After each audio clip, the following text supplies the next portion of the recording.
Hi, my name is Sally, and as you can probably tell, I'm an avatar.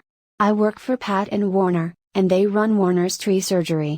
Warner has been treating sick trees for over 50 years, and Pat has been answering the phone, talking to the customers, and lining up work, and basically doing everything else that needs to be done. Warner is making a series of videos that hopefully contain all the things he's learned about trees over the last 50 years. This is the first one. It's about the danger the ash fly poses to desert ironwood trees. If you would like to help us get the word out to other people, this would be a good time to like this video and subscribe to our channel. Thank you. Over 40 years ago, California, Arizona and New Mexico instituted a program to get rid of the ash fly, because it was so destructive to trees and commercial crops.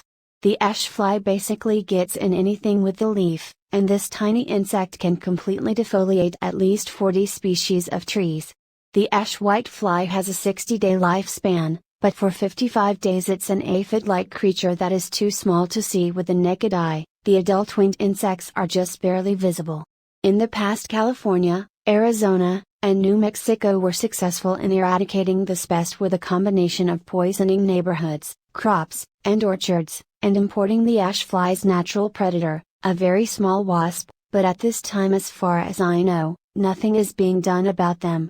It's hard to see the ash fly on desert ironwood trees unless you know what you're looking for. In the past, aphids would infest desert ironwood trees' leaves, and if you touch them, they would feel sticky. Well, the ash fly does the same thing. So, if your desert ironwood tree's leaves are sticky and you live in Maricopa County, Arizona, you probably have the ash fly. The difference between the ash fly and the aphids is the ash fly will turn the desert ironwood leaves white, and if you know what you're looking for, before that happens, the top leaves of the desert ironwood tree will look a little weird. So, if you see your neighbor's trees with a few of their branches turning white, this is probably caused by a boring insect that's went completely around a particular branch, or it's caused by the ash fly. In order to control the ash fly, you need to poison the trees. You also need to start fertilizing your trees on a regular basis. I'm going to tell you which poison to use in a minute, but first you need to understand that the poison I recommend has nitrogen in it, and too much nitrogen is bad for trees. So, you need to put the poison down, and then 6 months later you get a good general purpose fertilizer, and you treat the trees with it. If you live anywhere within 30 miles of Mesa, Arizona, you need to get Warner out to treat your trees with something that will kickstart their immune system. You see, every cell of every plant has enzymes that dissolve fungus, bacteria, and viruses, and because the ash fly has been in your trees, those enzymes have been depleted. So, Warner needs to inject medicines into the tree that will kickstart the healing process right away.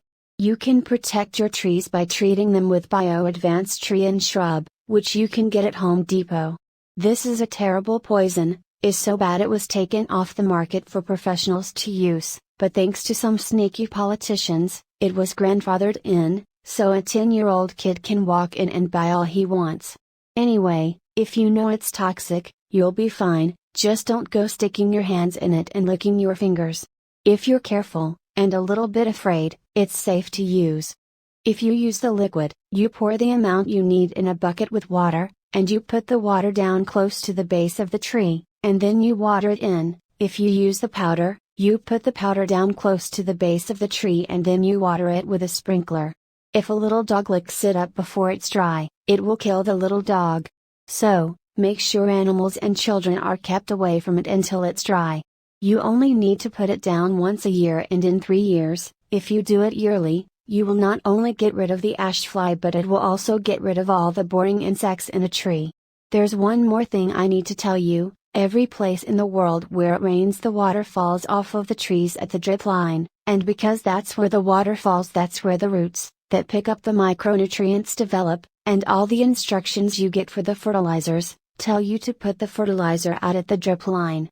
In Maricopa County, Arizona, the roots have developed where the tree has been getting water all its life, and that's where you need to put the fertilizer. So, just ignore the instructions, and do it the way I just told you.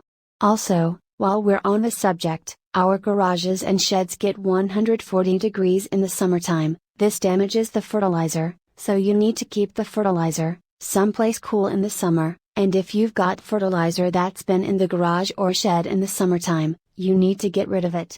Well, that's about it. I hope this helps you with your trees. Please subscribe to this channel and hit like, and if you live within 30 miles of Mesa, Arizona and you want Warner to come out and look at your trees, just give us a call. The number is 480-969-8808. Thanks and goodbye.